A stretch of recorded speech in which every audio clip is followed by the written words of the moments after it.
सम्पूर्णमा नमस्कार। आज मे 18 तारिकको दिन पोर्चुगलले आफ्नो राष्ट्रियता सम्बन्धी नियममा ठुलो परिवर्तन गरेको छ। संसदबाट पास भएर राष्ट्रपतिले एप्रुभ गरिसकेको राष्ट्रियता सम्बन्धी कानुनलाई चाहिँ आज रिपब्लिका दि डायरियामा पब्लिकेसन गरेर उसले चाहिँ भोलिदेखि नै लागू हुने गरी उक्त नियमलाई चाहिँ संशोधन गरेको छ। र यो सँगसँगै अब पोर्चुगलमा राष्ट्रियता लिनको लागि तपाईहरूले कम्तीमा पनि 10 वर्षको रोप्ने हुनेछ। 10 वर्ष तपाईहरूले पहिलो टिआरसी कार्ड पाएको डेटदेखि तपाईँको 10 वर्ष 10 त्यहाँदेखि नै तपाईँको वर्ष गणना सुरु गरिनेछ र 10 वर्षसम्म चाहिँ तपाईँहरूले कुर्नुपर्ने हुन्छ। र अब तपाईँहरू पनि यदि पोर्चुगल आउँदै हुनुहुन्छ भने पनि एकपटक पुनः सोच्नु होला। विभिन्न सिजनल भिजामा D1 भिजामा आएर पनि अलपत्र परेको खबरहरू पनि हामीले पाइरहेका छौँ र 20 लाख 22 लाख तिरेर सिजनल भिजामा आएर पनि अलपत्र परेर टिआरसी नै नपाउनु भएको अवस्थाहरू पनि हामीले थाहा पाइरहेका छौँ।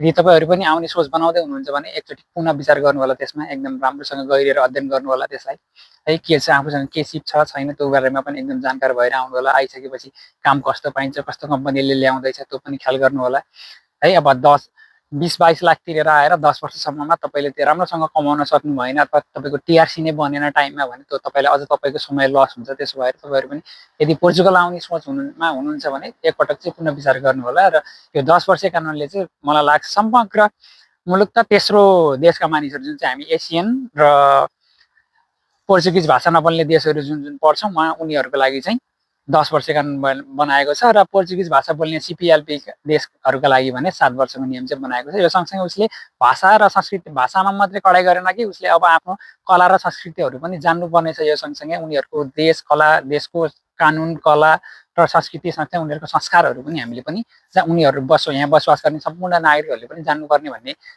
उक्त नियममा उल्लेख गरेको छ।